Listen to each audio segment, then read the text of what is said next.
Sira is just a tool, Clara. Isang gamit na kailangan nating pigain hanggat may katas pa. Kapag nakuha ko na ang pirma niya sa huling blueprint, itatapon ko na ang basurang yan sa labas ng mansyon.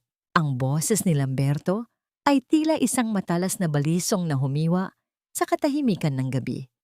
Mula sa bahagyang nakabukas na pinto ng library, ang bawat salita ay pumasok sa pandinig ni Serafina, tumatagos sa kanyang dibdib hanggang sa maramdaman niya ang tila paghinto ng pintig ng sariling puso. Sa kabilang silid, narinig niya ang malanding hagik-gik ni Clara, ang babaeng alam niyang matagal ng kalaguyo ng kanyang asawa, ngunit pilit niyang ipinikit ang kanyang mga mata sa katotohanan dahil sa pag-asang may puwang pa siya sa buhay nito. Pero Lamberto, paano kung lumaban siya? Paano kung bawiin niya ang mga disenyo? Tanong ni Clara sa tono ng pagkukunwari. Isang mapait at mapang-uyam na tawa ang naging sagot ni Lamberto. Lalaban? Si Sarah? Utang niya ang buhay niya sa amin. Kung hindi dahil kay Mama, baka namamalimos pa rin siya sa kalsada. She's too weak, too grateful to even think of betraying the illustre name. She's not a person to me, Clara. She's just a gold mine that I'm about to exhaust. Sa labas ng pinto, nakatayo si Serafina sa gitna ng malamig na pasilyo. Hawak ang isang tray ng mainit na kape at mga paboritong kakanin ni Lamberto. Naroon pa ang bahid ng langis sa kanyang mga daliri mula sa pagtatrabaho sa laboratorio ng 18 oras nang walang tigil. Sa loob ng kanyang sinapupunan, may isang munting buhay na pilit niyang pinangangalagaan sa gitna ng pagod at gutom. Ang kape na dala niya ay para sana sa asawang akala niya ay nag-aalala rin sa kanyang kalusugan. Biglang binitawan ng kanyang mga kamay ang tray. Ang pagbagsak ng mga tasa sa makapal na carpet ay hindi lumikha ng malakas na tunog. Ngunit ang bawat patak ng kape na humalik sa kanyang paanan ay tila naging simbolo ng kanyang unti-unting pagkadurog. Ang kanyang paningin ay nagsimulang lumabo. Ang hangin sa paligid ay tila naging kasing bigat ng tingga, dahilan upang mahirapan siyang huminga. Isang matinding kirot ang biglang gumuhit mula sa kanyang puson patungo sa kanyang likuran. Ito ay hindi lamang kirot ng emosyon. Ito ay isang pisikal na hagupit na nagpalamig sa kanyang buong katawan. Napakapit si Serafina sa gilid ng dingding. Ang kanyang mga kuko ay bumaon sa mamahaling wallpaper ng mansyon. Naramdaman niya ang isang mainit na likido na dumadaloy sa kanyang binti. Isang daloy na nagdala ng mensahe ng kamatayan para sa tanging pag-asa na hawak niya, ang kanyang anak. Ang munting anghel na tanging dahilan kung bakit niya tinitiis ang bawat sampal ng tadhana at ang bawat pang-aalipusta ni Doña Imelda. Sa sandaling iyon, habang naririnig pa rin ang tawanan ni Lamberto at Clara sa loob ng silid, naramdaman ni Serafina ang unti-unting pagkawala ng koneksyon sa buhay na nasa loob niya. Ang bawat sentimetro ng kanyang pagkatao ay tila naging abo. Wala siyang boses na mailabas. Ang kanyang lalamunan ay tila sinakal ng libu-libong tinik. Napaluhod siya sa malamig na sahig. Ang kanyang mga kamay ay nanginginig habang hinahawakan ang kanyang tiyan na tila ba kaya pa niyang pigilan ang tadhana sa pamamagitan ng kanyang mga palad. Ang marangyang mansyon na ito, na tinawag niyang tahanan, ay biglang naging isang malawak na libingan. Tumingala siya sa madilim na kisame.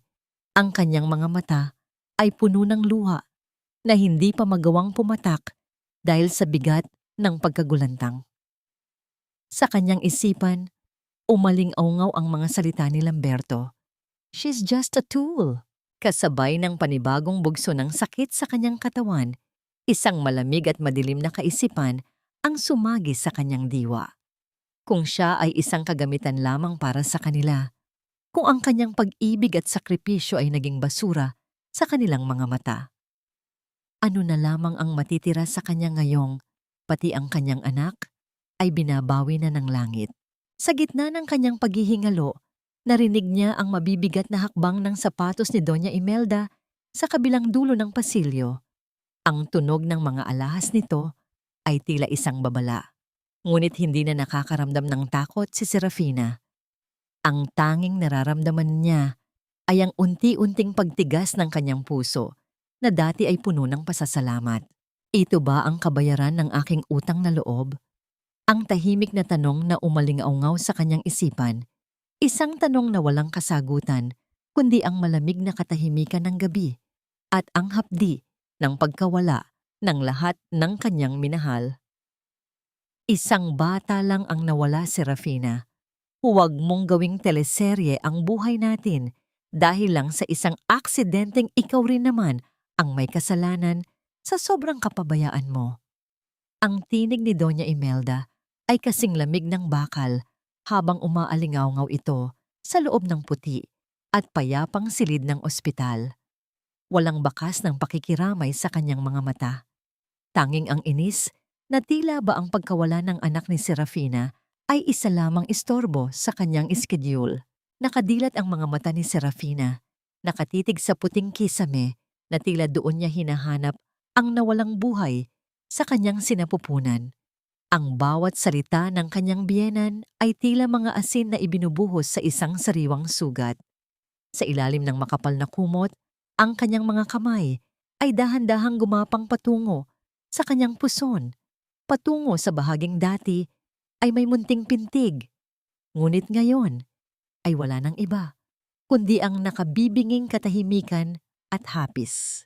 Kailangan mong pirmahan ito, pagpapatuloy ni Doña Imelda, sabay lapag ng isang makapal na dokumento sa ibabaw ng maliit na lamesa sa tabi ng kama. Ito ang paglilipat ng lahat ng mga intellectual rights ng ginagawa mong engine prototype sa pangalan ni Lamberto. Isipin mo na lang na ito ang kabayaran sa lahat ng ginastos namin sa pagpapalibing sa kung anong meron ka dyan sa loob at sa kahihiyang idinudulot mo sa pamilya namin dahil sa pagiging lampaa mo. Dahan-dahang ibinaling ni Serafina ang kanyang tingin sa dokumento. Ang mga letra ay tila nagsasayaw at lumalabo dahil sa luhang pilit niyang pinipigilan. Nais niyang sumigaw, nais niyang itanong kung paano nagagawa ng isang ina na magsalita ng ganoon sa gitna ng ganitong trahedya. Ngunit ang kanyang lalamunan ay tila punong-puno ng bubog. Bakit, Mama? Ang tanging bulong na lumabas sa kanyang tuyong labi. Isang matunog na singhal ang naging sagot ng matanda. Lumapit ito at hinawakan ng mahigpit ang balikat ni Serafina. Ang mga kuko nito ay bumaon sa kanyang balat. Bakit?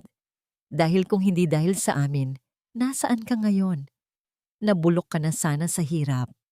Utang mo sa amin ang bawat hininga mo, Serafina. Huwag mong kalilimutan ang utang na loob mo sa pamilya ilustre. Ang talino mo ay pag-aari namin. Ang buhay mo ay pag-aari namin. Pirmahan mo ito kung ayaw mong mabulok sa kalsada na parang basurang pinulot ko lang. Ang bawat salita ay isang hagupit ng gaslighting na nagpaparamdam kay Serafina na siya ay walang halaga.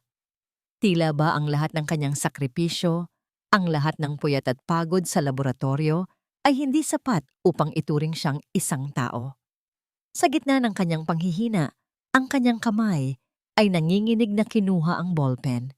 Ang bawat guhit ng kanyang pirma ay tila pagbenta sa sarili niyang kaluluwa. Nang makuha ni Doña Imelda ang papel, isang mapanuring ngiti ang gumuhit sa kanyang labi. Mabuti naman at marunong kang makinig. Magpahinga ka na. Huwag mo nang isipin ang bata. Hindi mo kailangan ng anak, Serafina. Ang kailangan mo ay ang magtrabaho para sa amin. Nang lumabas ang matanda, naiwan si Serafina sa gitna ng nakasusuklam na katahimikan ng silid. Dahan-dahan niyang itinaas ang kanyang kamay at hinaplos ang kanyang tiyan na ngayon ay papatag na at walang buhay. Doon, sa ilalim ng malamig na ilaw ng ospital, ay naramdaman niya ang huling hibla ng kanyang pag-ibig para sa pamilyang yon na unti-unting napuputol. Isang tahimik na panunumpa ang nabuo sa kanyang puso, isang panunumpang mas matalas kaysa sa anumang blueprint na nagawa niya. Maya-maya pa ay bumukas ang pinto. Inasahan ni Serafina na ang kanyang asawa ang papasok upang kahit papaano ay damayan siya. Ngunit ang pumasok ay si Lamberto. May suot na mamahaling barong at may hawak na isang malaking buke ng mga asul na rosas. Lamberto, ang mahinang tawag ni Serafina, ang kanyang puso ay bahagyang kumaba sa pag-asang may natitira pang malasakit ang asawa. Ngunit hindi lumapit si Lamberto sa kanyang kama. Tumayo lang ito sa malayo. Tinitingnan ang kanyang relo. Sera, nakuha na ni Mama ang pirma mo? Mabuti. Aalis na muna ako. May mahalagang event kaming pupuntahan ni Clara. Sayang naman itong mga bulaklak kung malalanta lang dito sa ospital, kaya ibibigay ko na lang ito sa kanya. Tinalikuran siya ni Lamberto nang walang kahit isang sulyap ng pagmamahal. Ang amoy ng pabango nito na paborito ni Clara ay naiwan sa hangin. Tila isang huling sampal sa mukha ni Serafina. Naiwan si Serafina na nakatingin sa nakasarang pinto. Sa gitna ng kanyang pighati, isang kakaibang pakiramdam ang nagsimulang mamuo sa kanyang dibdib. Isang malamig na puot na unti-unting pumapalit sa kanyang lungkot. Tila isang kabaong na gawa sa ginto. Ang mansyong ilustre nang muling tumapak si Serafina sa loob nito. Ang bawat sulok ng marangyang bahay ay bumubuga ng malamig na hangin. Isang katahimikang hindi nagbibigay ng kapayapaan, kundi ng pakiramdam na siya ay isang estranghero sa sarili niyang tahanan. Walang sumalubong sa kanya. Ang mga katulong ay mabilis na nag-iiwas ng tingin. Tila ba ang makita siya ay isang malas na dapat iwasan. Sa gitna ng malawak na sala, nakatayo si Doña Imelda habang tinitingnan ng isang mamahaling florera.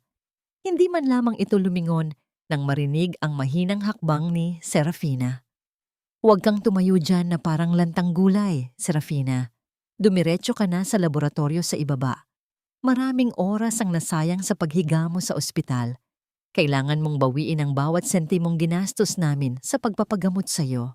Mama, kakarating ko lang ho. Kahit isang gabi lang napahinga. Ang nanghihinang pakiusap ni Serafina, ang kanyang kamay ay nakakapit pa rin sa kanyang tiyan na tila doon niya hinuhugot ang huling lakas. Isang matalim na tingin ang ibinigay sa kanya ng matanda. Pahinga? Ang pahinga ay para sa mga taong may pakinabang. Sa ngayon, ikaw ay isang pabigat. Magpasalamat ka at pinatitira ka pa rin namin dito pagkatapos ng nangyari. Sige na, lumayas ka na sa paningin ko. Dahan-dahang naglakad si Serafina patungo sa kanyang silid. Ngunit bago pa man siya makarating, naramdaman niya ang mga mata ni Nanay Ising na nakatingin sa kanya mula sa dilim ng kusina. Si Nanay Ising ang pinakamatagal na tagapagsilbi sa bahay, isang babaeng laging tahimik at sumusunod sa bawat utos ni Doña Imelda. Ngunit sa pagkakataong ito, nakita ni Serafina ang isang bagay sa mga mata ni Nanay Ising na hindi niya inaasahan. Isang mabilis na sulyap ng habag bago ito yumuko at nagpatuloy sa pagpupunas ng mesa. Nang sumapit ang hating gabi, hindi dinalaw ng antok si Serafina. Ang bawat gunita ng kanyang anak ay tila mga anino na sumasayaw sa dingding. Sa labas, nagsimulang pumatak ang ulan. Ang tunog nito sa bubungan ay tila isang malungkot na awit ng pakikiramay. Mula sa kanyang bintana, nakita ni Serafina ang isang bulto sa gitna ng hardin. Si Lamberto iyon. May hawak itong malaking itim na plastic bag. Sa ilalim ng malamig na ulan, nakita ni Serafina kung paano walang pakundangan na itinapon ni Lamberto ang laman ng supot sa malaking basurahan sa labas ng gate. Ang bawat paghagis nito ay tila isang insulto sa alaala ng kanilang anak. Mabilis na bumaba si Serafina, hindi alintana ang sakit ng kanyang katawan. Tumakbo siya palabas ng mansyon. Hinahabol ang kanyang hininga habang binabagtas ang basang damuhan. Nang makarating siya sa basurahan, wala na doon si Lamberto. Dahan-dahan niyang binuksan ang takip nito at doon ay tumambad sa kanya ang lahat ng kanyang pangarap. Ang maliit na kuna na hindi pa nabubuo, ang mga malalambot na damit na kulay puti, at ang mga sapatos na gansilyo na siya mismo ang gumawa sa gitna ng kanyang pagpupuyat sa laboratorio. Lahat ay naroon, nababasa ng ulan at nadudumihan ng putik. Sa ilalim ng mga damit, nakita niya ang isang maliit na rattle na gawa sa kahoy. Ito ay basag, marahil dahil sa lakas ng pagkakahagis ni Lamberto. Kinuha ito ni Serafina at naramdaman niya ang lamig ng basang kahoy sa kanyang palad. Sa sandaling iyon, sa gitna ng malakas na ulan, hindi na niya mapigilan ang kanyang sarili. Niyakap niya ang basag na laruan at humulagpos mula sa kanyang dibdib ang isang impit na iyak. Isang iyak na puno ng pait, galit, at ang pagtanggap na ang mansyong ito ay hindi kailanman naging tahanan, kundi isang libingan ng kanyang kaluluwa. Nang dahan-dahan siyang tumayo, isang liwanag mula sa labas ng gate ang humalik sa kanyang basang mukha. Isang itim na sasakyan ang nakaparada sa di-kalayuan. Sa loob nito, nakita ni Serafina ang isang aninuno ng isang lalaki. Hindi niya maaninag ang mukha nito dahil sa dilim at sa lakas ng ulan. Ngunit naramdaman niya ang isang titig na hindi katulad ng sa mga ilustre. Ito ay isang titig na tila ba nakakakita sa bawat sugat ng kanyang puso. Nakatayo lang ang lalaki doon, tila isang bantay sa gitna ng gabi. Sino ang taong ito na nagmamasid sa kanyang pagdurusa? At bakit sa kabila ng lamig ng ulan, naramdaman ni Serafina ang isang kakaibang kaba na hindi niya maipaliwanag? Huwag kang maniniwala sa lahat ng sinasabi nila, Serafina. Hindi ikaw ang may utang sa pamilyang ito. Ang mga ilustre ang may malaking atraso sa mga magulang mo. Ang boses ni Nanay Ising ay tila isang mahinang bulong ng hangin, ngunit sapat na itong nagdulot ng malakas na kulog sa pandinig ni Serafina. Kasalukuyan silang nasa loob ng madilim na kusina, malayo sa mga kamera at sa matalas na pandinig ni Doña Imelda. Hawak ni Nanay Ising ang isang basong gatas na ibinibigay niya kay Serafina, ngunit ang kanyang mga kamay ay nanginginig sa takot na baka may makarinig sa kanilang pag-uusap. Napatitig si Serafina sa matanda. Ang bawat salita ay tila isang banyagang lengguwahe na pilit niyang inuunawa. Nanay Ising, ano ho ang ibig ninyong sabihin? Sabi ni Mama, sila ang nag-aral sa akin. Sila ang sumagip sa akin mula sa gutom ng mamatay ang mga magulang ko. Isang mapait na ngiti ang gumuhit sa labi ni Nanay Ising. Dahan-dahan itong lumapit at hinawakan ang kamay ni Serafina. Iyon ang bersyon ng kwento na gusto nilang paniwalaan mo para manatili kang sunod-sunuran. Pero saksi ako, Sera, ang tatay mo. Siya ang utak sa likod ng unang tagumpay ng kumpanya ng mga ilustre. Ninakaw nila ang mga plano niya. At nang mamatay ang mga magulang mo sa isang aksidenteng hanggang ngayon ay hindi pa rin malinaw. Kinuha ka nila, hindi dahil sa awa, kundi dahil alam nilang namana mo ang talino ng ama mo. Ginawa ka nilang bilanggo sa ilalim ng maskara ng utang na loob. May panani. Parang gumuho ang mundo ni Serafina. Ang bawat taon ng kanyang pagtitiis, ang bawat sampal na tinanggap niya, nang may kasamang pasasalamat, ay tila naging isang malaking kasinungalingan. Naramdaman niya ang unti-unting paglamig ng kanyang mga daliri. Ang kanyang buong pagkatao ay binuo sa pundasyon ng pasasalamat sa mga taong pumatay at nagnakaw sa kanyang kinabukasan. Mula sa kanyang bulsa, inilabas ni Nanay Ising ang isang lumang litrato na kupas na ang kulay. Iniabot niya ito kay Serafina. Doon ay nakita ni Serafina ang kanyang ama at ina. Masaya, nakangiti, at may hawak na isang blueprint na may tatak ng isang pamilyar na logo. Ngunit hindi ilustre ang nakasulat doon, kundi ang apelyido ng kanyang sariling ama. May isang tao na matagal nang naghahanap sa'yo, Sera. Patuloy ni Nanay Ising, ang kanyang boses ay puno ng kaba. Si Gabriel Monteverde. Siya ang dating kasosyo ng tatay mo na pilit sinira ng mga ilustre. Huwag kang padadaig sa takot. Ang talino mo ang tanging sandata mo para mabawi ang lahat ng ninakaw nila sa'yo. Napatitig si Serafina sa mukha ng kanyang mga magulang sa litrato. Sa unang pagkakataon sa loob ng maraming taon, hindi lungkot ang naramdaman niya kundi isang nagbabagang galit, isang puot, na dahan-dahang tumutunaw sa kanyang pagiging martir. Ang kanyang puso, na dati ay punong-puno ng pagpapakumbaba, ay nagsimulang tumibok para sa katarungan. Sino ba talaga si Gabriel Monteverde? At bakit tila ang pangalang ito ang nagbibigay sa kanya ng lakas na tumayo mula sa pagkakadapa? Ngunit bago pa man makasagot si Serafina, isang matigas na tunog ng pagbukas ng pinto ang bumasag sa kanilang katahimikan. Ang liwanag mula sa pasilyo ay tumama sa kanila at doon ay nakita nila ang anino ni Doña Imelda. Nakatayo ito sa pintuan. Ang kanyang mukha ay tila isang diablong nagngangalit at ang kanyang mga mata ay nakapako sa hawak na litrato ni Serafina. Akala ko ba ay nagpapahinga ka na, Serafina? At ikaw, Ising, tila nakakalimutan mo na kung sino ang nagpapakain sa iyo sa bahay na ito. Ang boses ng matanda ay puno ng banta na nagpatahimik sa buong kusina.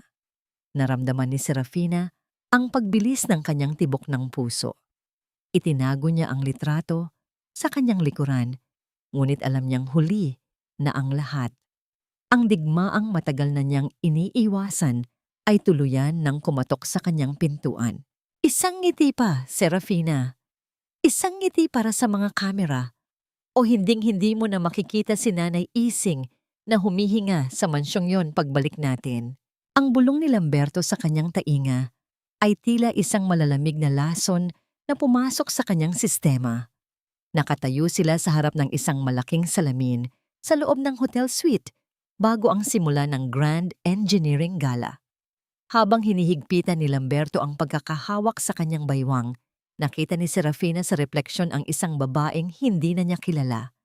Nakasuot siya ng isang mamahaling gown na kulay pilak.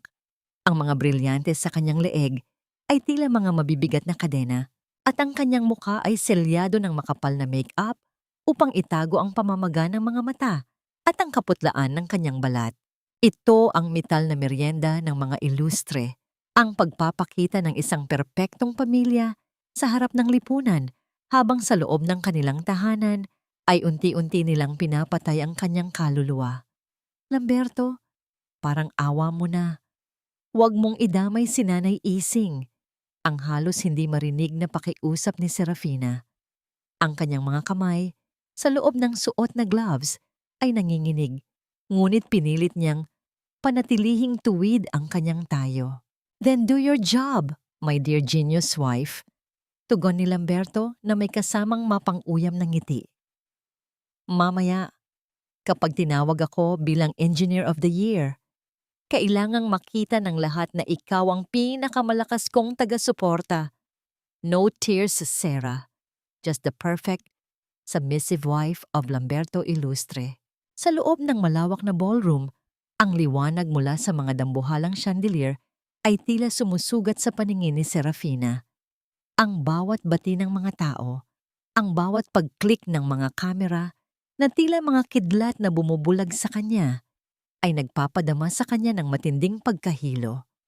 Nakakapit siya sa braso ni Lamberto, hindi dahil sa pagmamahal, kundi dahil iyon ang tanging paraan upang hindi siya tuluyang bumagsak sa sahig. Sa gitna ng karamihan, isang matangkad na lalaki ang dahan-dahang lumapit sa kanila. Ang tindig nito ay puno ng awtoridad at ang kanyang mga mata ay may lalim na tila nakakabasa ng mga lihim. Gabriel Monteverde, ang pabulong na pagpapakilala ni Lamberto, at naramdaman ni Serafina ang biglang pagtigas ng katawan ng kanyang asawa. Congratulations on your achievements, Lamberto. Ang boses ni Gabriel ay baritono, malumanay ngunit may talim. Pagkatapos ay ibinaling niya ang kanyang tingin kay Serafina.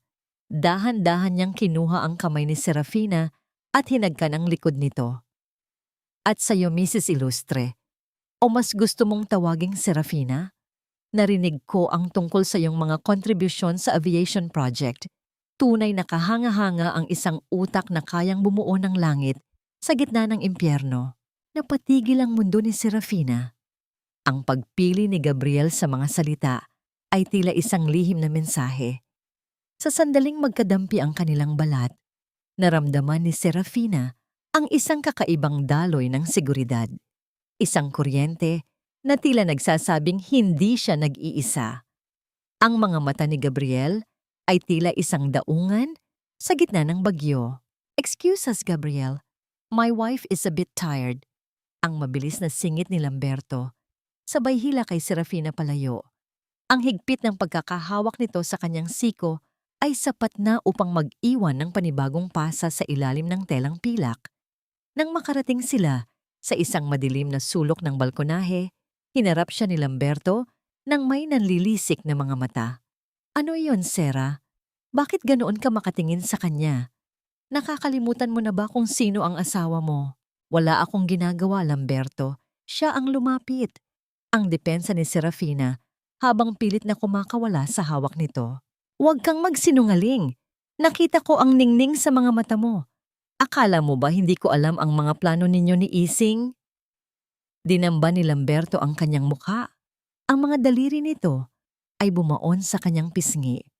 "Tandaan mo ito, Serafina. Pag-aari kita. Ang talino mo, ang katawan mo, pati ang bawat hininga mo ay akin. Subukan mong lumapit muli sa Monteverde na yan at sisiguraduhin kong pagsisisihan mo ang araw na ipinanganak ka." Binitawan siya ni Lamberto ng padahas, dahilan upang mapatama ang kanyang likod sa malamig na rehas ng balkonahe. Habang pinapanood niyang maglakad pabalik ang kanyang asawa sa loob ng ballroom nang tila walang nangyari, naiwan si Serafina na nanginginig sa dilim. Tumingala siya sa langit, ngunit ang tanging nakita niya ay ang malawak na kadiliman. "Hanggang kailan ko ba kailangang pasanin ang krus na ito?" ang tanong niya sa sarili. Ngunit sa kanyang bulsa, naramdaman niya ang maliit na piraso ng papel na tila palihim na isinilid ni Gabriel sa kanyang kamay kanina. Ano ang nakasulat sa papel na yon?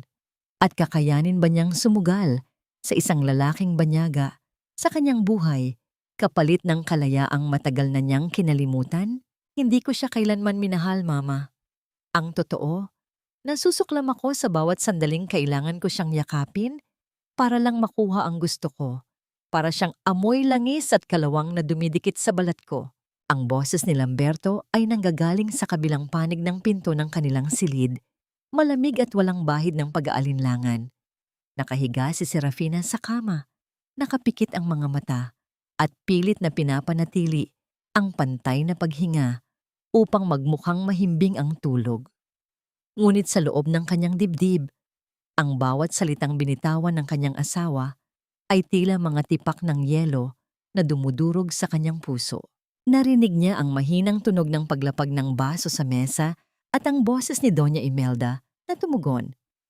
"Tiisin mo na lang muna, anak.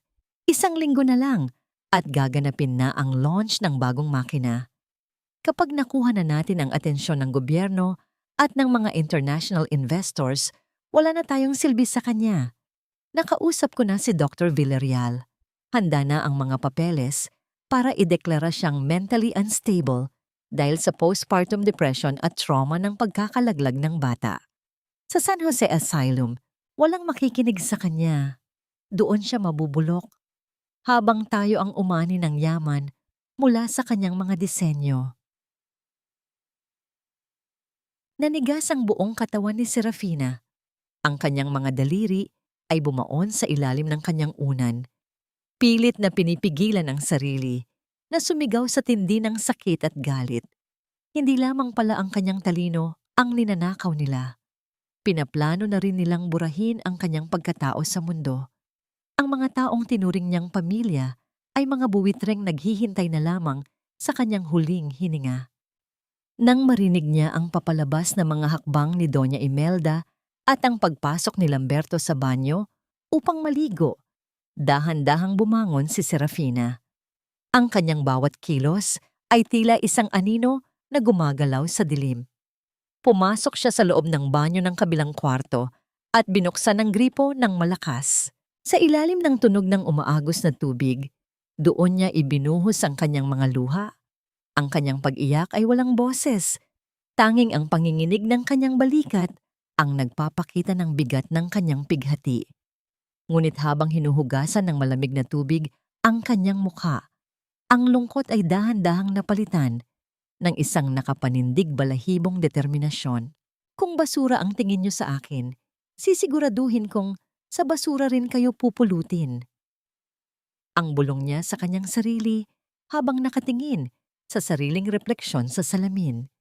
Ang mga mata ni Serafina, na dati ay puno ng pagpapakumbaba, ay nagningas ng isang kakaibang apoy. Dahan-dahan siyang lumabas at nagtungo sa kanyang computer sa maliit na laboratorio sa dulo ng pasilyo. Ang bawat pagtipa niya sa keyboard ay tila isang hakbang patungo sa isang bitag. Binuksan niya ang main code ng fuel injection system ng makina, ang puso ng kanyang imbensyon. Doon, sa ilalim ng libu-libong linya ng programming, ay palihim siyang nag-iwan ng isang maliit, tila hindi mapapansing logic error. Isang error na hindi lalabas sa mga simpleng test, ngunit sisira sa buong makina kapag umabot na ito sa pinakamataas na presyon sa harap ng maraming tao. Ito ang magiging huling regalo niya para sa pamilya ilustre. Sa gitna ng kanyang pagtatrabaho, naramdaman ni Serafina ang panginginig ng isang maliit na burner phone na itinago niya sa ilalim ng mga lumang folder.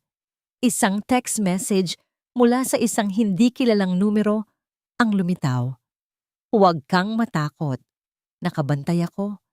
Bukas ng gabi sa lumang simbahan." G. Isang munting bugso ng pag-asa ang dumaan sa kanyang sistema.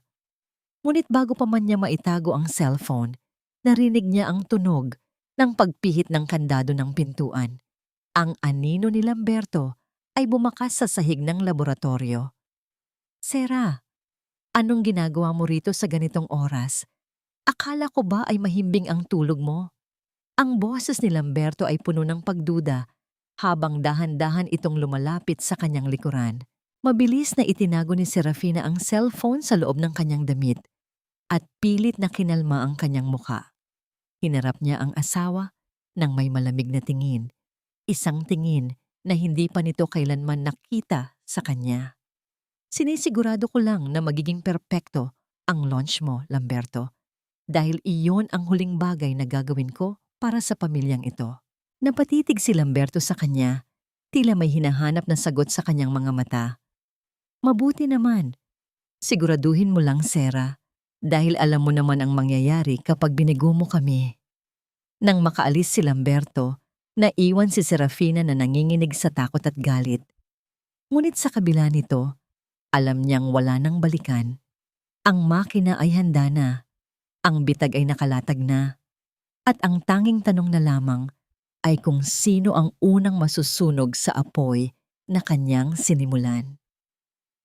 Ang bawat hakbang ni Serafina sa loob ng lumang simbahan ay tila isang paglalakad sa gitna ng isang panaginip na puno ng kaba at pag-asa.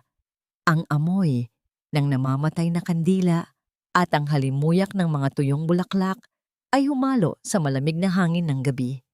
Ang katahimikan sa loob ng dambana ay hindi nakatatakot. Bagkus, ito ay tila isang malambot na kumot na nagbibigay ng panandaliang proteksyon mula sa malupit na mundo ng mga ilustre. Sa gitna ng kadiliman, isang anino ang dahan-dahang gumalaw mula sa likod ng isa sa mga dambuhalang haligi. Ang tunog ng mga sapatos nito sa sahig na gawa sa tisa ay dahan-dahan at kampante. Tila ba ang bawat hakbang ay may dalang pangako ng kaligtasan. "Dumating ka." Ang baritonong tinig ni Gabriel ay bumasag sa katahimikan. Isang tinig na hindi nagdala ng takot kay Serafina, kundi ng isang kakaibang ginhawa sa kanyang dibdib. Hinarap siya ni Serafina.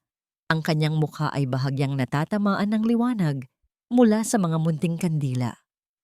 "Bakit niyo ako tinutulungan, Gabriel? Hindi niyo ako kilala. Isa lang akong bilanggo sa isang mansyong puno ng kasinungalingan. Wala akong maibabayad sa inyo." Lumapit si Gabriel ng bahagya. Sapat na upang maamoy ni Serafina ang bango ng kanyang malinis na kasuotan at ang amoy ng ulan na nananatili pa sa kanyang Amerikana. "Hindi mo kailangang magbayad, Serafina. Tinutulungan kita dahil matagal nang natutulog ang katarungan para sa pamilya mo. Ang tatay mo, si Dr. Lorenzo, ay higit pa sa isang kasosyo sa akin. Siya ang aking guro, ang aking inspirasyon, at ang makita kang pinahihirapan ng mga taong nagnakaw sa kanyang dangal ay isang bagay na hindi ko hahayaang magpatuloy. Kasambu, baby, po pampanakundi. Naramdaman ni Serafina ang muling pagbalong ng mga luha sa kanyang mga mata. Sa unang pagkakataon, may isang taong kumilala sa kanyang ama hindi bilang isang kasangkapan, kundi bilang isang taong may dangal. Anong alam niyo tungkol sa kanila? Sabi ni Doña Imelda. Lahat ng sinabi niya ay leson. Ang mabilis na putol ni Gabriel, ang kanyang mga mata ay nag-aapoy sa galit para sa mga ilustre. Hindi kanila inampon dahil sa awa.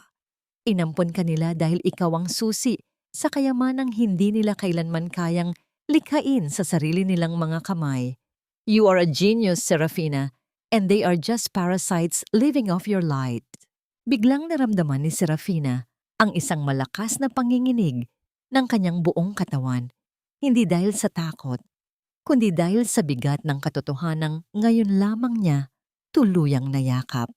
Ang kanyang mga balikat ay dahan-dahang lumaylay. Ang bawat pader na itinayo niya sa kanyang puso ay nagsimulang gumuho. Nang makita ni Gabriel ang panginginig ni Serafina, dahan-dahan itong lumapit. Hindi siya nag-atubili. Hinubad niya ang kanyang suot na jacket at maingat itong ibinalot sa nanginginig na balikat ng babae. Ang init mula sa damit ni Gabriel ay tila dumaloy sa bawat ugat ni Serafina. Isang haplos na puno ng respeto at pag-aalaga na hindi niya kailanman naramdaman kay Lamberto. Magtiwala ka sa akin. Ang bulong ni Gabriel, ang kanyang mukha ay ilang pulgada na lamang ang layo sa mukha ni Serafina. I will be your shield, Sarah. Hahayaan kitang lumaban, pero sisiguraduhin kong may babalikan kang tahanan kapag tapos na ang lahat. Sa sandaling iyon, habang ang init ng jacket ni Gabriel ay bumabalot sa kanya, napatingin si Serafina sa palad ng lalaki na nakahawak sa kanyang balikat. Doon ay nakita niya ang isang peklat, isang maliit na marka na tila hugis ng isang bituin, eksaktong katulad ng markang nakita niya sa isang lumang sketch ng kanyang ama. Naramdaman ni Serafina ang mabilis na pagtibok ng kanyang puso. Sino ba talaga ang lalaking ito? Bakit tila ang kapalaran nila ay matagal nang nakatali sa isa't isa bago pa man sila nagtagpo? Oras na para bawiin natin ang langit na ninakaw nila sa'yo. Patuloy ni Gabriel, ang kanyang titig ay tila isang sumpa ng katapatan. Handa ka na bang lumipad palayo sa kanila? Tumingin si Serafina sa mga mata ni Gabriel at sa unang pagkakataon, hindi siya natakot sa dilim. Tumango siya ng dahan-dahan, isang tahimik na pagsuko sa bagong tadhana na naghihintay sa kanya. Ngunit sa labas ng simbahan, isang pares ng mga mata ang kanina pa nagmamasid sa kanila mula sa isang nakatagong sasakyan, isang aninong handang sumira sa anumang ugnayang sinusubukan nilang buuin.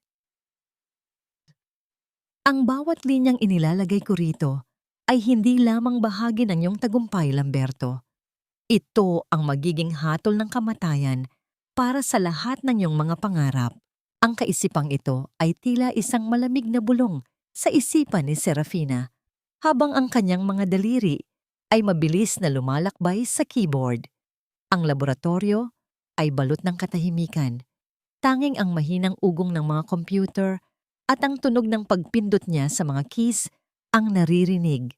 Mga tunog na tila mga yabag ng isang taong dahan-dahang lumalapit sa isang bitayan. Ang malamig na asul na liwanag mula sa monitor ay nagbibigay ng isang tila multong anyo sa kanyang mukha.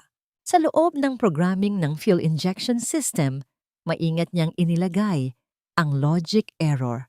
Ito ay isang obra maestra ng sabotahe. Sa paningin ng isang ordinaryong technician, mukha itong isang optimization para sa may mataas na bilis. Ngunit sa oras na umabot ang makina sa pinakamataas na presyon, sa oras na ang lahat ng mata ay nakatuon sa tagumpay ni Lamberto, ang code na ito ay magiging sanhi ng isang mabilis at hindi mapipigilang pagkawasak ng buong sistema. Naramdaman ni Serafina ang isang mabigat na presensya sa kanyang likuran. Ang amoy ng mamahaling whiskey at ang halimuyak ng pabangong ibinigay ni Clara ay pumasok sa kanyang pangamoy bago pa man magsalita ang kanyang asawa. Galingan mo, Sarah. Isang linggo na lang. Dito nakasalalay ang pangalan ng mga ilustre. Ang boses ni Lamberto ay puno ng awtoridad habang ipinapatong nito ang kanyang mga kamay sa balikat ni Serafina. Naramdaman ni Serafina ang pangingilabot ng kanyang balat sa bawat haplos ng mga daliri ni Lamberto. Tila ba may isang uod na gumagapang sa kanyang leeg, ngunit pinilit niyang huwag gumalaw. Ang kanyang mga mata ay nanatiling nakapako sa screen. Bakit parang masyado kang kalmado, Sarah? Wala nang iyak, wala nang pagmamakaawa para kay Ising? Tanong ni Lamberto. Ang kanyang boses ay puno ng pagduda. Inilapit nito ang kanyang muka sa tainga ni Serafina. Dati, kailangan ko pang saktan ang damdamin mo para magtrabaho ka ng mabilis. Now, you're working like a machine. Are you finally accepting that your life belongs to me? Huminto ang mga daliri ni Serafina sa pagtitipa. Dahan-dahan siyang lumingon at tumitig sa mga mata ng lalaking minsan niyang minahal ng higit sa kanyang sarili. Isang maliit, mapait, at misteryosong ngiti ang gumuhit sa kanyang mga labi. Isang ngiting hindi kailanman nakita ni Lamberto sa kanya. Naisip ko lang, Lamberto, na tama si Mama. Ang malamig na tugon ni Serafina. Ang bawat isa sa atin ay may kailangang isakripisyo para sa ikabubuti ng pamilyang ito. At ngayon, ibinibigay ko na sa iyo ang lahat ng nararapat para sa iyo. Napakunot ang noo ni Lamberto, tila naguguluhan sa kakaibang aura ng kanyang asawa. Akmang magsasalita pa sana ito nang biglang naramdaman ni Serafina ang isang mahinang panginginig mula sa kanyang bulsa, ang burner phone. May nagpadala ng mensahe. Ang tunog ng panginginig ng device sa loob ng kanyang tela ay tila isang napakalakas na pagsabog sa pandinig ni Serafina. Nanlaki ang kanyang mga mata at agad niyang ibinalik ang pansin sa monitor. Ngunit huli na. Napansin ni Lamberto ang kakaibang galaw sa kanyang hita. Ano iyon? Ang tanong ni Lamberto, ang kanyang boses ay biglang naging matalas. Anong itinatago mo sa bulsa mo, Serafina? Wala, Lamberto. Pagod lang ang mga binti ko. Ang mabilis na palusot ni Serafina. Ang kanyang puso ay tila gustong lumabas sa kanyang dibdib sa tindi ng kaba. Ngunit hindi naniwala si Lamberto. Mabilis nitong hinablot ang braso ni Serafina at pilit na kinapkapan ng kanyang bulsa. Huwag mo akong gagawing gago. Alam kong may itinatago ka. Sa isang marahas na pagkilos, nakuha ni Lamberto ang maliit at simpleng cellphone mula sa bulsa ni Serafina. Ang screen nito ay umiilaw pa rin. Nagpapakita ng isang bagong mensahe na hindi pa nabubuksan. Sino ito? Ang galit na sigaw ni Lamberto habang tinititigan ang screen. Sino ang ka-text mo sa hating gabing ito? Naramdaman ni Serafina ang paghinto ng kanyang mundo. Ang lahat ng kanyang pinagplanuhan, ang lahat ng kanyang pagtitiis, ay tila nakasalalay na lamang sa isang manipis na hibla ng pagkakataon. Kung mababasa ni Lamberto ang pangalan ni Gabriel, tapos na ang lahat. Sino si G, Serafina? Akala mo ba ay magagawa mo akong lokohin sa loob mismo ng pamamahay ko? Sabihin mo sa akin, sino ang lalaking ito na balak kang agawin sa akin? Ang boses ni Lamberto ay tila isang dumadagundong na kulog sa loob ng maliit na laboratorio. Hawak nito ng mahigpit ang burner phone. Ang kanyang mga kuko ay tila ba gustong durugin ang manipis na plastik ng device. Sa harap niya, nakatayo si Serafina. Ang kanyang buong katawan ay tila naging yelo sa tindi ng takot, ngunit sa loob ng kanyang mga mata ay unti-unting sumisiklab ang isang apoy na matagal na niyang kinimkim. Napakapit si Serafina sa gilid ng kanyang lamesa. Ang kanyang mga daliri ay bumaon sa matigas na kahoy hanggang sa makaramdam siya ng hapdi. Wala kang pakialam kung sino siya, Lamberto. Dahil para sa'yo, wala naman akong halaga, di ba? Isang kagamitan lang ako. Isang makina na naglalabas ng pera para sa inyo. Walang hiyang babae ka. Akmang itataas ni Lamberto ang kanyang kamay upang saktan si Serafina nang biglang bumukas ang pinto at pumasok si Doña Imelda. Ang mukha ng matanda ay tila isang maskara ng purong kasamaan. Ang kanyang mga labi ay nakakurba sa isang mapanguyam ng ngiti. Bitawan mo siya, Lamberto. Huwag mong madumihan ang mga kamay mo sa isang basurang walang utang na loob. Ang malamig na utos ni Imelda. Lumapit ang matanda kay Serafina at dinururaan ang sahig sa paanan nito. Akala mo ba ay hindi namin alam ang mga lihim mong pakikipagtagpo? Nakalimutan mo na ba kung sino ang nagligtas sa'yo sa putikan? Ngayon, balak mong ipagkanulo ang pamilyang nagbigay sa'yo ng lahat? Ang pamilyang nagnakaw sa amin. Ang sigaw ni Serafina, isang sigaw na nagmula sa kaibuturan ng kanyang kaluluwa. Alam ko na ang lahat, Doña Imelda. Alam ko na kung paano niyo niloko ang mga magulang ko. Wala akong utang sa inyo. Kayo ang may utang sa akin. Isang malutong na sampal ang naging sagot ni Imelda. Sapat na upang mapalingon ang mukha ni Serafina at malasahan niya ang dugo sa kanyang labi. Ikulong siya sa silid sa itaas. Bukas na bukas din, dadating si Dr. Villarreal upang dalhin siya sa asylum. Doon niya sabihin ang lahat ng kanyang mga kata-kata. Habang hinahila siya ni Lamberto palayo, isang mabilis na pangyayari ang nagpabago sa takbo ng gabi. Ang tunog ng pagkabasag ng isang dambuhalang florera sa labas ng pasilyo ay lumikha ng isang nakabibinging ingay, dahilan upang mapalingon sina Lamberto at Imelda. Sunog! May sunog sa kusina! Ang sigaw ni Nanay Ising mula sa ibaba. Ang kanyang boses ay puno ng kunwaring taranta. Sa gitna ng kalituhan, nakita ni Serafina ang isang mabilis na kindat mula kay Nanay Ising bago ito tuluyang mawala sa usok na nagsisimulang bumalot sa pasilyo. Ito na ang kanyang pagkakataon. Ginamit ni Serafina ang lahat ng kanyang lakas upang itulak si Lamberto na dahil sa pagkagulat ay nawalan ng balanse at napasandal sa mainit na dingding. Tumakbo si Serafina. Hindi siya lumingon. Ang kanyang mga paa ay mabilis na bumagtas sa madidilim na pasilyo ng mansyon na tila ba ang bawat anino ay pilit siyang hinahabol. Nang makarating siya sa malaking pinto sa likod, sinalubong siya ng malakas na buhos ng ulan at ang malamig na simoy ng hangin na tila humahalik sa kanyang basang mukha. Habang tumatakbo siya sa gitna ng basang damuhan, naramdaman ni Serafina ang bigat ng kanyang wedding ring sa kanyang daliri. Huminto siya sa gitna ng putikan, hinablot ang singsing at walang pag-aalinlangan itong itinapon sa madilim na kanal. Dito ka nararapat, kasama ng lahat ng kasinungalingan nyo, ang bulong niya sa gitna ng ulan. Sa dulo ng kalsada, nakita niya ang pamilyar na itim na sasakyan. Ang mga headlight nito ay tila dalawang mata ng isang tagapagligtas sa gitna ng kadiliman. Bumukas ang pinto at lumabas si Gabriel. Ang kanyang mukha ay puno ng matinding pag-aalala.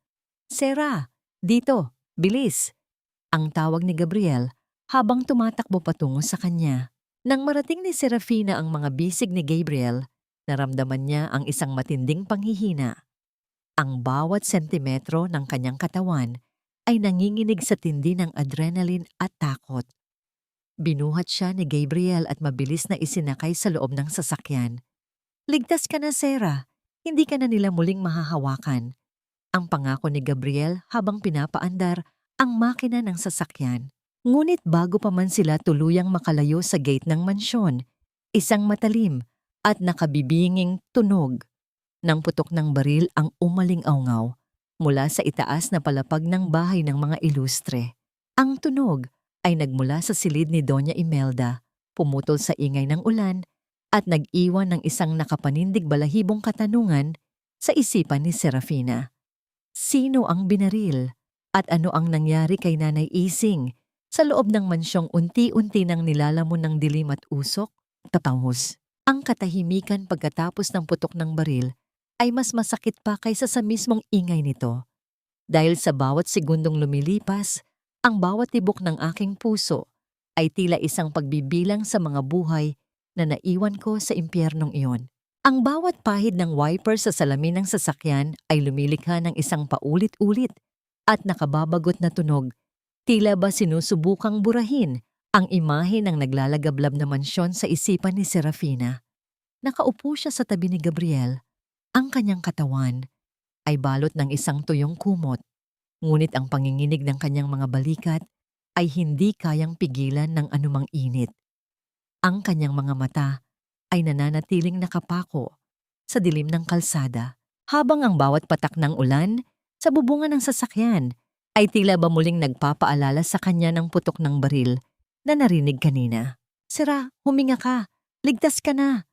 Ang malumanay na boses ni Gabriel ay tila isang angkla sa gitna ng nagngangalit na dagat ng kanyang emosyon. "Si Nanay Ising." "Gabriel, ang putok na yon. Paano kung..." Ang boses ni Serafina ay naputol ng isang matinding hikbi. Hindi niya kayang ituloy ang kaisipang ang tanging taong nagmalasakit sa kanya ay nasaktan dahil sa kanyang pagtakas. Hindi sumagot si Gabriel, ngunit mas hinigpitan nito ang hawak sa manibela. Ang kanyang mga panga ay nakatigas, isang palatandaan ng matinding galit na pilit niyang ikinukubli. Dinala niya si Serafina sa isang liblib na bahay sa Tagaytay, kung saan ang tanging maririnig ay ang paghampas ng hangin sa mga puno ng pino at ang malayo at banayad na huni ng mga kuliglig. Pagpasok sa loob ng bahay, ang amoy ng kahoy at sariwang lavender ay dahan-dahang humaplos sa pagkatao ni Serafina. Inalalayan siya ni Gabriel patungo sa isang malambot na sofa sa harap ng fireplace.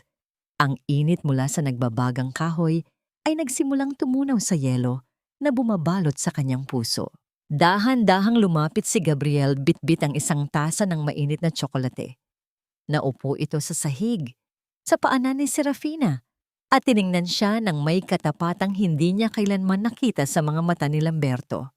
"Ang tatay mo, si Dr. Lorenzo, hindi lang siya isang kasosyo, Sera.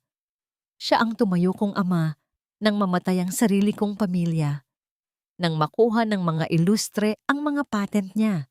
Sinubukan niyang lumaban, ngunit masyadong malakas ang kapit nila sa kapangyarihan. Noong gabing namatay ang mga magulang mo, hindi iyon aksidente. Iyon ay isang nakaplanong trahedya para tuluyan silang patahimikin at makuha kanila." Ang kaisa-isang tagapagmana ng kanyang talino. Naramdaman ni Serafina ang tila paghinto ng mundo. Ang bawat piraso ng puzzle ay dahan-dahang nabubuo sa kanyang isipan. Ang pagkupkop sa kanya, ang pagpilit sa kanyang magtrabaho, ang pagpatay sa kanyang dangal. Lahat ng iyon ay bahagi ng isang mahaba at madugong serye ng pagnanakaw. Inabot ni Gabriel ang nanginginig na kamay ni Serafina. Sa unang pagkakataon, hindi naramdaman ni Serafina ang pagnanais na bumitaw. Ang init ng palad ni Gabriel ay tila isang pangako ng proteksyon. "Ipinangako ko sa tatay mo bago siya mawala na hahanapin kita. At ngayong nandito ka na, Serafina, hinding-hindi ko hahayaan na saktan ka nilang muli. Gagamitin natin ang sarili mong talino para pabagsakin ang imperyong itinayo nila sa ibabaw ng mga bangkay ng iyong mga magulang." Sa sandaling iyon, sa gitna ng tahimik na gabi sa Tagaytay, ang bawat pighati ni Serafina ay dahan-dahang napalitan ng isang malamig at matalim na determinasyon. Tumingin siya kay Gabriel at sa gitna ng mapait na gunitang ito, naramdaman niya ang isang kakaibang pintig sa kanyang dibdib. Isang damdamin na hindi niya alam kung dapat ba niyang pagkatiwalaan. Ngunit ang katahimikan ay biglang bumasag nang buksan ni Gabriel ang telebisyon sa loob ng silid. Isang breaking news ang tumambad sa kanila. Ang mukha ni Doña Imelda ay nasa screen, may hawak na panyo at tila umiiyak ng walang luha sa harap ng maraming reporters. Ang aming minamahal na si Serafina. Siya ay binihag ng isang masamang tao. Ang aking manugang ay may malalang sakit sa isip mula nang mawala ang kanyang anak. At natatakot kami para sa kanyang buhay. Kung nasaan ka man, Serafina, Bumalik ka na sa amin. Pinapatawad ka na namin. Naramdaman ni Serafina ang muling pagbaligtad ng kanyang sikmura. Ang kadiliman ng pamilya Ilustre ay tila walang hangganan. Sa paningin ng buong bansa, siya na ngayon ay isang baliw na binihag, habang ang mga totoong halimaw ay nagmumukhang mga biktima. Ang bawat pagtingin ko sa salamin ay tila isang pagtuklas sa isang bagong mundo. Dahil sa unang pagkakataon, sa loob ng maraming taon, hindi na isang biktima ang nakikita ko, kundi isang babaeng handa ng bawiin ang kanyang langit. 3 linggo ang mabilis na lumipas sa loob ng Aerospace Science Institute sa ilalim ng matatag na proteksyon ni Gabriel. Ang amoy ng kuryente, bagong pintura, at ang malamig na hangin mula sa mga air conditioning units ay naging bagong tahanan ni Serafina. Wala na ang Serafina na may bahid ng langis sa muka at luha sa mga mata. Ngayon, sa harap ng malawak na laboratorio, nakatayo ang isang doktor, Sarah Serafina, sopistikada, matalino, at may tindig na hindi na kayang itumba ng anumang insulto. Suot ang kanyang maputing lab coat, dahan-dahang hinaplos ni Serafina ang makinis na ibabaw ng kanyang bagong prototype.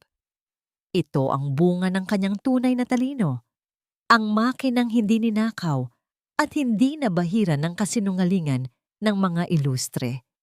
Ang bawat bahagi nito ay simbolo ng kanyang muling pagkabuhay. Bagay sa iyo ang puti, Sarah. Tila ba doon ka talaga nararapat? Sa gitna ng liwanag, ang malumanay na boses ni Gabriel ay umalingaw-ngaw mula sa pintuan. Lumingon si Serafina at nakita si Gabriel na nakasandal sa hamba ng pinto, nakasuot ng itim na turtleneck at may hawak na 2 tasa ng kape. Ang titig nito ay puno ng paghanga na nagpadama ng init sa pisngi ni Serafina. Isang init na hindi galing sa lagnat, kundi sa isang damdaming unti-unti nang nagkakaroon ng pangalan sa kanyang puso. Salamat, Gabriel. Kung hindi dahil sa'yo, baka hanggang ngayon ay nasa loob pa rin ako ng kwartong yon. Nagtatrabaho para sa mga taong gustong pumatay sa akin. Tugon ni Serafina habang tinatanggap ang kape. Ang kanilang mga daliri ay bahagyang nagkadikit, sapat na upang magpadala ng isang banayad na kuryente ng seguridad sa kanyang buong katawan. Ginawa mo ang lahat ng ito, Sarah. Binuksan ko lang ang pinto, pero ikaw ang naglakad palabas, mo. Ani Gabriel, ngunit ang kanyang mukha ay biglang naging seryoso. Nabalitaan ko na ang tungkol sa grand demo ng mga Ilustre sa susunod na 2 araw. Determinado si Lamberto na ipakita ang makina mo, ang makinang may regalo mo sa loob. Isang malamig na ngiti ang gumuhit sa labi ni Serafina. Hayaan natin silang magdiwang, Gabriel. Mas matayog ang lipad. Mas masakit ang bagsak. Ang logic error na inilagay ko ay tila isang bomba na naghihintay na lamang ng tamang presyon. Ngunit sa gitna ng kanilang pag-uusap, biglang tumunog ang intercom sa mesa ni Gabriel. Ang boses ng kanyang sekretarya ay puno ng kaba. Sir, may problema ho tayo. May nakita kaming kakaibang aktibidad sa aming server. Tila may nagtatangkang kumuha ng impormasyon tungkol sa bagong proyekto ni Dr. Serafina mula sa loob. Nanigas si Gabriel. Ang kanyang mga mata ay naging matalas na tila isang gila. Siguraduhin ninyong selyado ang lahat ng access points. I want a full report on everyone who entered the lab today. Lumingon siya kay Serafina. Ang kanyang mukha ay puno ng proteksyon. Maaring may traidor sa kumpanya ko, Sarah. Maaring nakarating na ang balitang buhay ka sa mga Ilustre. Bago pa man makasagot si Serafina, pumasok ang isang tauhan ni Gabriel bitbit ang isang gintong sobre na may tatak ng pamilya Ilustre. Isang formal na imbitasyon para sa grand demo. Sa likod ng card, may nakasulat na isang maikling mensahe sa sulat kamay ni Lamberto. Alam naming nandyan ka, Sarah. Huwag kang magtago sa likod ni Monteverde. Magkita-kita tayo sa araw ng aking tagumpay o sa araw ng iyong tuluyang pagbagsak. Naramdaman ni Serafina ang panginginig ng kanyang kamay habang hawak ang sobre. Ang mga anino ng nakaraan ay tila pilit siyang hinihila pabalik sa dilim. Tumingin siya kay Gabriel na ngayon ay nakahawak na sa kanyang balikat ng mahigpit. "Sasama ka ba, Sarah?" tanong ni Gabriel. Ang kanyang boses ay puno ng hamon at pangako. Oras na ba para ipakita sa kanila kung sino ang totoong reyna ng kalangitan? Nakatitig si Serafina sa imbitasyon. Ang kanyang puso ay tumitibok ng mabilis. Ito na ang sandaling hihintay niya. Ngunit sa gitna ng kanyang determinasyon, isang takot ang bumabalot sa kanya. Paano kung may mas malalim pang plano, ang mga ilustre na hindi niya inaasahan? Ang bawat palakpakan na umaalingaw-ngaw sa loob ng bulwagang ito ay tila isang kumpas ng kamatayan para sa isang karangalang itinayo sa ibabaw ng mga kasinungalingan. Dahil sa likod ng bawat ngiti ng tagumpay, may isang katotohanang handa ng sumabog at lumamon sa lahat. Ang Grand Convention Center ay punong-puno ng mga pinakamakapangyarihang tao sa bansa at mga dayuhang investors. Ang liwanag mula sa mga dambuhalang spotlight ay nakatutok sa gitna ng entablado kung saan nakatayo ang isang dambuhalang makina na balot ng telang pelus na asul. Sa tabi nito, nakatayo si Lamberto, suot ang kanyang pinakamahal na suit. Ang kanyang muka ay puno ng isang mapang-uyam na kumpiyansa. Sa VIP section, nakaupo si Doña Imelda, may hawak na baso ng champagne. Ang kanyang mga mata ay nagniningning sa sakim na pag-asa sa yamang idudulot ng gabing ito. Ladies and gentlemen, ang boses ni Lamberto ay umalingaw-ngaw sa buong hall sa pamamagitan ng mga dambuhalang speaker. Ngayong gabi, hindi lang natin ilulunsad ang isang makina. Ilulunsad natin ang kinabukasan ng bansa. Ang Illustre Engine ay ang katibayan ng aking pagpupuyat at talino para sa ating bayan. Sa dulo ng bulwagan, sa madilim na bahagi ng gallery, nakatayo si Serafina sa tabi ni Gabriel. Ang kanyang puso ay tumitibok ng mabilis, ngunit hindi ito dahil sa takot. Ito ay dahil sa pananabik na makita ang pagbagsak ng mga taong umapak sa kanyang dangal. Hinawakan ni Gabriel ang kanyang kamay, isang tahimik na suporta sa gitna ng nagngangalit na tensyon. "Ready ka na ba, Sarah?" Ang mahinang bulong ni Gabriel. Tumango si Serafina ng walang pag-aalinlangan. "Tapusin na natin ito." Sa entablado, sinimulan na ni Lamberto ang demo. Ang dambuhalang makina ay nagsimulang gumana. Ang tunog nito ay tila isang nagngangalit na hayop na gising mula sa mahabang pagkakahimbing.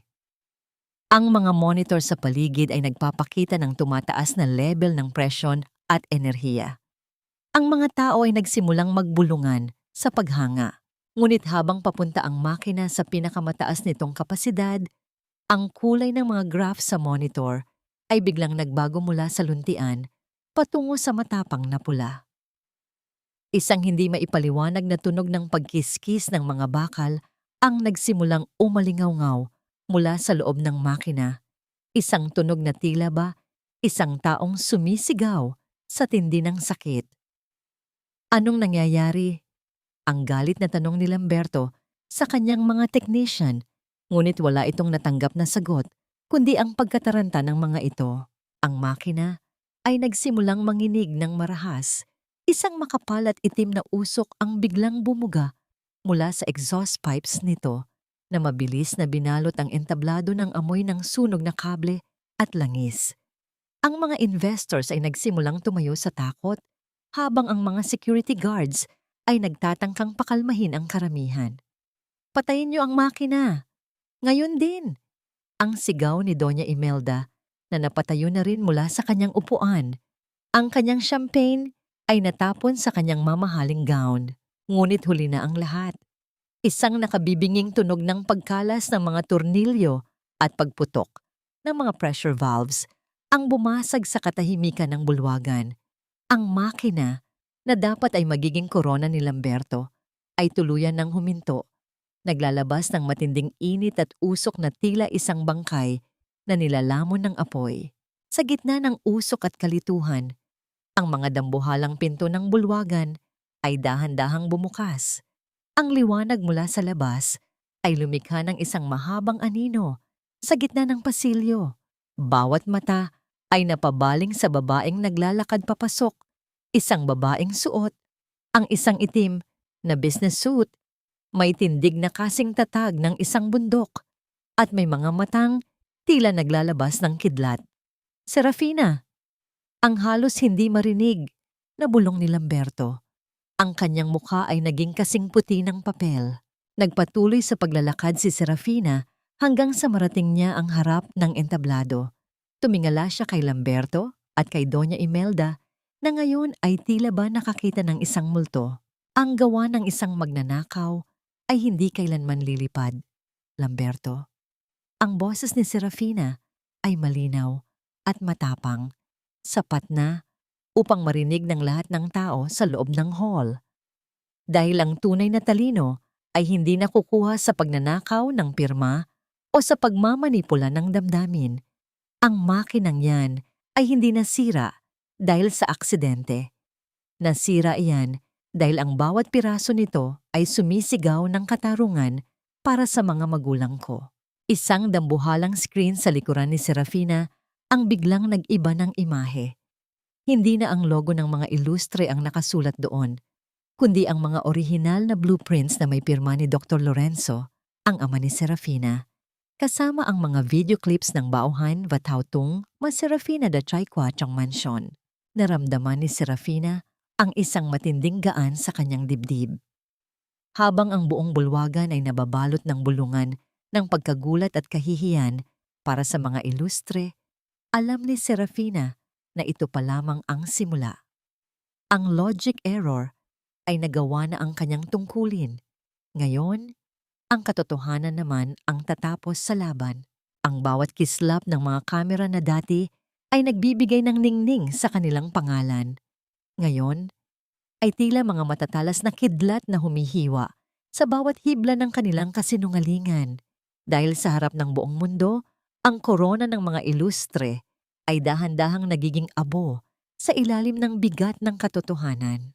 Ang bulwagan na dati ay balot ng paghanga ay napalitan ng isang nakabibinging kaguluhan.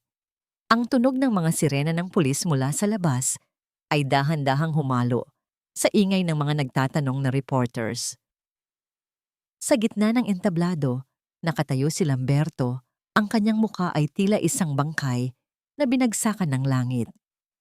Hindi siya makagalaw habang pinapanood ang sariling mga krimen na ipinapalabas sa dambuhalang screen sa likuran ni Serafina.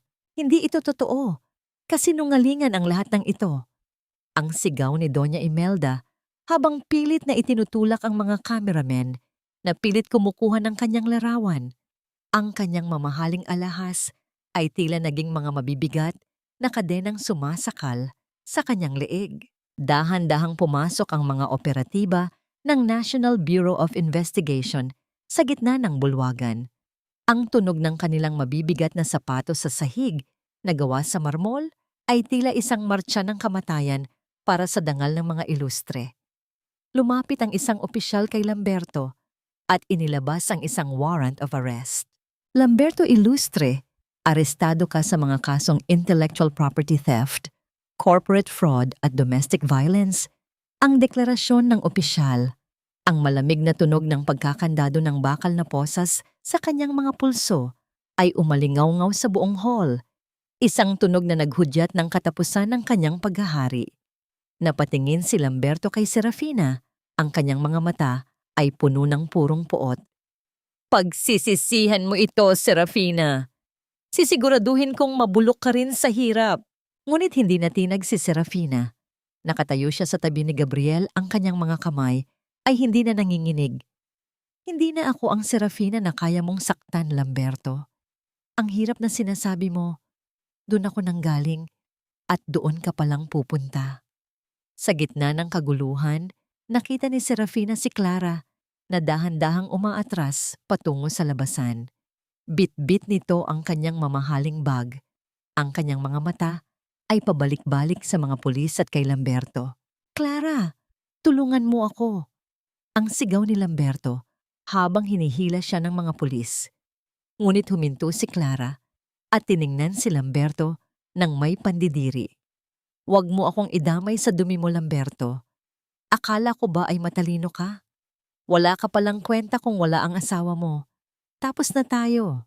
Tinalikuran ni Clara ang lalaki ng walang pag-aalinlangan, dala ang huling natitirang pera na nakuha niya mula sa kumpanya bago pa man magsimula ang demo. Ang tunog ng pag-alis ng kanyang mga heels ay tila isang huling sampal sa mukha ni Lamberto.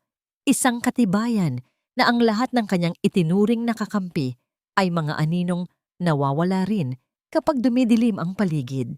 Habang hinihila palabas sina Lamberto at Doña Imelda, ang mansyong ilustre ay dahan-dahan ding binabaklas ng mga legal na dokumento. Dahil sa mga ebidensyang inilabas ni Gabriel, ang lahat ng patents at ari-arian na ninakaw mula sa ama ni Serafina ay dahan-dahang na ibabalik sa tunay nitong tagapagmana. Nang mawala ang ingay ng mga reporters at mapuno ng katahimikan ng bulwagan, humarap si Serafina kay Gabriel. Naramdaman niya ang isang matinding gaan sa kanyang puso. Tila ba isang dambuhalang tinik ang nabunot sa kanyang lalamunan. Tapos na, Gabriel. Ang bulong ni Serafina, ang kanyang boses ay puno ng pait at ginhawa. Hindi pa, Sera. Ang malumanay na tugon ni Gabriel habang hinahawakan ang kanyang mga kamay. Nagsisimula pa lang ang buhay na para talaga sa'yo. Ngunit sa kabila ng kanilang tagumpay, isang mensahe ang natanggap ni Gabriel sa kanyang cellphone. Ang kanyang mukha ay biglang naging seryoso. Sera, kailangan nating pumunta sa presinto. Si Doña Imelda. Tumanggi siyang sumama ng matiwasay. May huling-hiling siya bago siya ikulong. Ano ang huling alas ng matandang ilustre? At handa na ba si Serafina na harapin ang babaeng sumira sa kanyang kabataan para sa isang huling pagkakataon? Ang pagpapatawad ay hindi nangangahulugang kinalimutan ko na ang lahat ng sakit. Ito ay ang pagpili na huwag nang hayaang diktahan ng iyong mga alaala ang aking bukas. Ang amoy ng luma at malamig na semento, hinaluan ng matapang na amoy ng disinfectant, ay sumalubong kay Serafina sa loob ng visitor's room ng presinto. Ang ingay ng mga bentilador sa kisame ay tila isang nakababagot na ugong na naging saksi sa marahas na pagbabago ng tadhana. Sa kabilang panig ng makapal na salamin, nakaupo si Lamberto. Wala na ang kislap sa kanyang mga mata. Ang kanyang mamahaling suit ay napalitan ng kulay kahel na uniforme at ang kanyang buhok ay gulo-gulo. Isang larawan ng isang taong tuluyan na nganilisan ng kanyang kapangyarihan. Nang makita ni Serafina ang asawa, wala siyang naramdamang katuwaan. Sa halip, isang malalim na awa ang bumalot sa kanyang puso. Awa para sa isang taong nabulag ng kasakiman hanggang sa mawala ang lahat ng tunay na mahalaga. Serafina, tulungan mo ako. Ang boses ni Lamberto ay nanginginig, halos hindi marinig sa kabilang bahagi ng intercom. Si Mama, hindi niya kaya rito. Mag-withdraw ka ng demanda, pakiusap. Mahal kita, Sera. Alam kong mahal mo pa rin ako. Nagkamali lang ako, nadala lang ako ng pressure ng pamilya. Tumingin si Serafina sa mga mata ni Lamberto, naghahanap ng kahit katiting na bakas ng katotohanan. Ngunit ang nakita niya ay ang dati pa ring Lamberto, isang lalaking gagamit ng salitang pag-ibig para lamang iligtas ang sarili. Hindi mo ako minahal, Lamberto. Minahal mo ang mga disenyong nagbibigay sa iyo ng dangal. Minahal mo ang katahimikan ko dahil madali akong diktahan. Ang boses ni Serafina ay kalmado. Bawat salita ay may timbang ng isang taong malaya na. Ang pag-ibig ay hindi nananakit. Ang pag-ibig ay hindi nagnanakaw ng pangarap at hindi pumuputol ng buhay ng sariling anak. Napaatras si Lamberto, ang kanyang mga labi ay nanginginig. Sa likuran niya, dinala ng mga pulis si Doña Imelda. Kahit nasa loob ng presinto, ang matanda ay pilit pa ring nagmamataas. Ang kanyang mga mata ay nananatiling matalim na tila mga balisong na handang sumugat. Huwag kang magmakaawa sa basurang yan, Lamberto! Ang sigaw ni Imelda, ang kanyang boses ay pumutol sa katahimikan ng silid. Serafina, akala mo ba ay panalo ka na? Isang kumpas ko lang, mawawala ang lahat ng sinasabi mong katarungan. Utang mo sa amin ang lahat. Kung hindi dahil sa amin, namatay ka na sana, kasama ng mga magulang mong talunan. Dahan-dahang tumayo si Serafina. Hindi niya hinayaang pumasok ang lason ng matanda sa kanyang sistema. Lumapit siya sa salamin. Ang kanyang titig ay nakatutok kay Imelda. Tapos na ang pananakot niyo, Doña Imelda. Ang utang na loob na paulit-ulit niyong isinusumbat ay matagal nang nabayaran ng bawat patak ng luha at dugo na kinuha niyo sa akin. Ngayon, ang tanging utang na natitira ay ang hustisya para sa mga magulang ko at sa anak ko. Inilabas ni Serafina ang isang maliit na puting rosas mula sa kanyang bag. Ipinatong niya ito sa ibabaw ng lamesa sa harap ng salamin, isang simbolo ng kanyang pagpapatawad sa kanyang sarili at ang pagbitaw sa lahat ng pait. Ito na ang huling pagkakataon na makikita niyo ako. Ang huling-huling pahayag ni Serafina.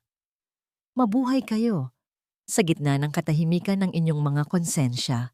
Kung meron man, tinalikuran ni Serafina ang mag-ina. Ang tunog ng kanyang mga sapatos sa sahig ay tila isang marcha ng tagumpay habang naglalakad siya palabas ng presinto. Sa labas, ang sikat ng araw ay tila isang mainit na yakap na sumalubong sa kanya. Nakatayo doon si Gabriel, nakasandal sa kanyang sasakyan, naghihintay na may isang ngiting puno ng pangako. Handa ka na bang umuwi, Sarah? Tanong ni Gabriel. Ang kanyang boses ay puno ng malalim na kalinga. Tumingin si Serafina sa malawak na langit. Hindi pa ako uuwi, Gabriel. Ngayon pa lang ako magsisimulang lumipad. Hinawakan ni Gabriel ang kamay ni Serafina at sa ilalim ng asul na kalangitan, naramdaman ni Serafina ang isang kakaibang ginhawa. Ngunit habang papasok sila sa sasakyan, isang huling tawag mula sa kanyang abogado ang nagpatigil sa kanya. Dr. Serafina, may huling dokumentong natagpuan sa vault ni Doña Imelda. Isang liham mula sa iyong ina bago siya mamatay. May isang sikretong hindi mo pa alam tungkol sa iyong pagkatao. Ang bawat paglipad ng mga eroplanong gumagamit ng aking disenyo ay tila isang malakas na sigaw sa kalangitan. Dahil sa dulo ng bawat bagyo, ang tunay na kapayapaan ay hindi matatagpuan sa paghihiganti, kundi sa pagyakap sa sariling kalayaan at sa pag-ibig na walang hinihinging kapalit. Isang taon ang mabilis na lumipas mula nang gumuho ang imperyo ng mga ilustre. Nakatayo si Serafina sa gilid ng malawak na runway ng bagong Monteverde Lorenzo Aerospace Hub. Ang simoy ng hangin ay may dalang amoy ng damo at ang malinis na halimuyak ng kalikasan, malayo sa nakakasakal na amoy ng langis at kasinungalingan sa lumang laboratorio. Ang bawat ugong ng makina ng mga eroplano sa malayo ay tila isang himig ng tagumpay na nagpapakalma sa kanyang puso.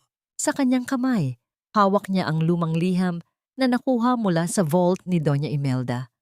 Ang mga sulat kamay ng kanyang ina ay tila mga buhay na alaala na humahalik sa kanyang mga daliri. Sa liham na yon, nalaman ni Serafina ang katotohanan. Ang kanyang mga magulang ay matagal nang naglaan ng pondo at proteksyon para sa kanya sa ilalim ng pangalan ng pamilya Monteverde. Hindi siya kailanman naging isang basura o pulot. Di siya ay isang prinsesang itinatago upang protektahan mula sa kasakiman ng mundo. Ang utang na loob na ipinakain sa kanya ng mga ilustre ay isang dambuhalang ilusyon upang itago ang katotohanang sila ang nagnakaw ng kanyang buhay. Dahan-dahang lumapit si Gabriel sa kanyang likuran. Hindi ito nagsalita, ngunit ang init ng mga palad nito na dahan-dahang humawak sa kanyang baywang ay sapat na upang maramdaman ni Serafina ang ganap na seguridad. Ipinatong ni Gabriel ang kanyang baba sa balikat ni Serafina habang sabay nilang pinapanood ang paglubog ng araw na nagbibigay ng kulay kahel at lilang kislap sa abot tanaw. Iniisip mo pa rin ba sila? Ang malumanay na tanong ni Gabriel. Hindi na, Gabriel. Ang tugon ni Serafina. sabay sandal ng kanyang ulo sa dibdib ng lalaki. Ang galit at pait ay parang mga mabibigat na bagahe. Matagal ko na silang ibinaba sa runway. Ang natitira na lang sa akin ay ang pasasalamat na sa dulo ng lahat, natagpuan kita. Sa loob ng kulungan, ang balita tungkol sa tagumpay ni Dr. Serafina Lorenzo ay tila isang araw-araw na parusa para kina Lamberto at Doña Imelda. Ang dating makapangyarihang matanda ay ngayon ay mag-isa, nilalayuan ng mga dating kaibigan, habang si Lamberto ay unti-unting kinakain ng pagsisisi sa bawat gabing malamig sa loob ng rehas. Ang kanilang pinakamalaking parusa ay hindi ang pagkakulong, kundi ang malaman na ang babaeng binaliwala nila ay ngayon ay tinitingala ng buong mundo. Habang sila ay dahan-dahang nililimot ng kasaysayan, humarap si Serafina kay Gabriel. Ang kanyang mga mata ay nagniningning sa bagong pag-asa. Dahan-dahan niyang kinuha ang kamay ng lalaki at ipinatong ito sa kanyang tiyan. Isang muling lumalaking buhay na ngayon ay malaya na sa anumang takot o sumpa ng nakaraan. Ngayong pagkakataon, Gabriel, ang anak natin ay lalaki sa isang mundong puno ng katotohanan. Ang bulong ni Serafina. Ngumiti si Gabriel at dahan-dahang hinalikan ang noo ni Serafina. Ang kanilang pagsasama ay hindi na lamang tungkol sa katarungan, kundi sa isang bagong simula na itinayo sa pundasyon ng respeto at tunay na pagmamahal. Sa mga tagapakinig na nakasubaybay sa kwento ni Serafina, ang kanyang buhay ay isang paalala. Ang tunay na utang na loob ay hindi ibinibigay sa mga taong umaapak sa iyong pagkatao. Ang tanging utang na kailangan mong bayaran ay ang utang sa iyong sarili. Ang karapatang maging malaya, maging matalino, at mahalin ng walang takot. Tapos na ang panahon ng pagiging martir. Ang langit ay malawak at si Serafina Lorenzo ay handa na sa kanyang pinakamataas at pinakamalayang paglipad. Ang bawat pakpak ng kanyang pangarap ay tuluyan ng bumukas, habang ang anino ng kahapon ay tuluyan ng naglaho sa ilalim ng liwanag ng isang bagong umaga. Mula sa kaibuturan ng aking puso, nais kong mag-alay ng isang malalim na pasasalamat sa bawat isa sa inyo na nanatiling kasama ko sa bawat yugto ng buhay ni Serafina hanggang sa huling hininga ng kwentong ito. Habang isinusulat ko ang bawat salita, lalo na ang mga sandaling dumanas siya ng matinding pighati sa ilalim ng ulan, habang yakap ang basag na laruan ng kanyang anak, naramdaman ko rin ang hapdi at bawat patak ng luha sa aking sariling mga mata. Ang kwentong ito ay hindi lamang isang likha ng imahinasyon. Ito ay hango sa mga totoong karanasan at sa hindi matatawarang tibay ng loob ng mga kababaihang aking nakilala. Mga taong piniling tumayo sa gitna ng bagyo sa halip na magpaanod sa baha ng kawalang pag-asa. Ang pag-asa ay parang isang maliit na mitya sa gitna ng madilim na silid. Maaaring itong humina sa bawat ihip ng malupit na hangin, ngunit hinding-hindi ito mamamatay hanggat may pananampalataya tayong nag-aalaga sa ningas nito. Natutunan natin kay Serafina na ang pagpapatawad ay hindi tanda ng kahinaan o pagsuko, kundi ito ang pinakamataas na uri ng lakas na maibibigay natin sa ating sarili upang tayo ay tuluyang makalaya mula sa mga kadena ng nakaraan. Ngunit bago tayo tuluyang magpaalam sa mundong ito, may isang katanungang nais kong iwanan upang magsilbing liwanag sa inyong mga puso. Kaibigan, kung ikaw ang nasa kalagayan ni Serafina, kaya mo rin bang ibigay ang tapat na pagpapatawad sa mga taong kumuha ng lahat sa iyo kapalit ng iyong sariling kapayapaan? O mas pipiliin mo bang dalhin ang pait ng galit bilang iyong proteksyon? Nais kong marinig ang inyong mga saloobin at damdamin. Mangyaring ibahagi ang inyong mga kwento sa ating comment section sa ibaba. Huwag din ninyong kalimutang i-like at i-share ang kwentong ito sa inyong mga kaibigan at mahal sa buhay upang magsilbi itong inspirasyon sa iba. Ang bawat suporta ninyo ay parang isang buto na aking itatanim upang makabuo muli ng isa pang obra na magbibigay liwanag sa ating lahat. Maraming salamat muli sa inyong oras at pagmamahal. Naway manatili ang init ng pag-asa sa inyong mga tahanan hanggang sa muli nating pagkikita.